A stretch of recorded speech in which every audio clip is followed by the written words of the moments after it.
এ যেন কেঁচো খুঁড়তে গিয়ে সাপ বেরিয়ে এলো, নিজেদের পাতা ফাঁদে নিজেরাই ধরা খেলো। টনির জাদুতেও এবার কাজ হলো না, বেরিয়ে এলো টাইগার ক্রিকেটের আসল চেহারা। মিরপুরের যে স্পিন পিচের ফাঁদে ফেলে প্রতিপক্ষকে গোনায় ধরতো না টাইগাররা, সেই স্পিন বিষের ছোবলেই এবার ধরা খেলো তারা। 5 বলে 6 রান করতে পারল না সাইফ, সৌম্য, শান্তরা।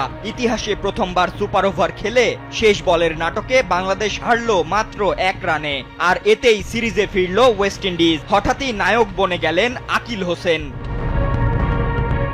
মিরপুর শেরেবাংলায় টাইগারদের 214 রানের জবাবে 133 রানে যখন 7 উইকেট হারিয়ে ব্যাকফুটে ওয়েস্ট ইন্ডিজ, তখন বাংলাদেশ যেন ধরেই নিয়েছিল ম্যাচটি তারা জিতেই গেছে। কিন্তু আসল খেলা যেন সেখান থেকেই শুরু।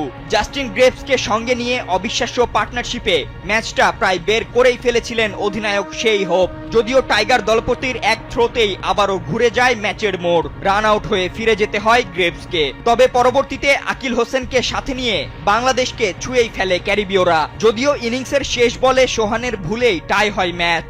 খেলা গড়ায় সুপার ওভারে। Death over specialist cutter master Mustafiz super ওভারেও দেখান চমক। 1 বাউন্ডারি হজম আর 1 উইকেট নিয়ে 10 রান দেন তিনি। 11 রানের লক্ষ্যে বাংলাদেশের হয়ে সুপার ওভারে ব্যাটিংয়ে নামেন সৌম্য ও সাইফ। সামনে বল হাতে স্পিনার আকিল হোসেন। প্রথম বলেই ওয়াইড, পরের বলে নো।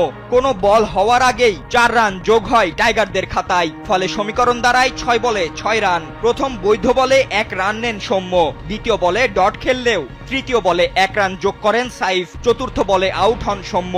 নতুন ব্যাটার শান্ত এসে পঞ্চম বলে 1 রানের বেশি নিতে পারেননি। এরপর আবার ওয়াইড দিলে শেষ বলে 3 রানের প্রয়োজন হয় বাংলাদেশের। তবে কেবল 1 রান নিতে পেরেছেন সাইফ, আর এতেই সিরিজে ফেরে ক্যারিবীয়রা। তবে প্রশ্ন উঠেছে সুপার ওভারে কেন নামানো হয়নি রিশাদ হোসেনকে। সিরিজের প্রথম ম্যাচে 13 বলে 26 আর আজকের ম্যাচে 14 বলে 39 রান, 2 ম্যাচেই 200+ স্ট্রাইক রেট। তবুও সুপার ওভারে নেই তিনি। তবে কি ম্যানেজমেন্টের ভুলেই এই হার দেখতে হলো টাইগারদের? ফাতিন ইশরাক, কালবেলা। ইতিহাস গড়ে বাংলাদেশের হার। ইতিহাসে প্রথমবার ওডিআইতে খেলল সুপার ওভার। 1 ওভারে একটাও বাউন্ডারি হাঁকাতে পারেনি সৌম্য সাইফরা। ফলে সুপার ওভারে 2 রানে পরাজিত হতে হয় দলের। ইতিহাসে প্রথমবার ওয়ানডেতে বাংলাদেশ খেলল সুপার ওভার। সেই সাথে ইতিহাসে প্রথমবার মিরপুরের মাঠে ওয়ানডে ম্যাচ মাঠে গড়ানোর পরে সেটা ড্র হলো। ফলে মিরপুর দেখল প্রথম ওডিআই সুপার ওভার। তবে সুপার ওভারে ভরসার কাণ্ডারি সেই মুস্তাফিজুর রহমান। তাই তো বল হাতে অধিনায়ক তাকেই পাঠান। প্রথম বল থেকে 1 রান পায় সেই হোপ। দ্বিতীয় বলেই তুলে নেন রাদারফোর্ডের উইকেট। গ্যালারিতে তখন উল্লাসে আত্মখাড়া। 1 বলে ডাক মেরে ফিরে যান সুপার ওভারে। চতুর্থ বলে ব্র্যান্ডন কিং এর ক্যাচ ড্রপ করেন অধিনায়ক মিরাজ। সে বল থেকে আসে 1 রান। শেষ বলে আউটসাইড এডসে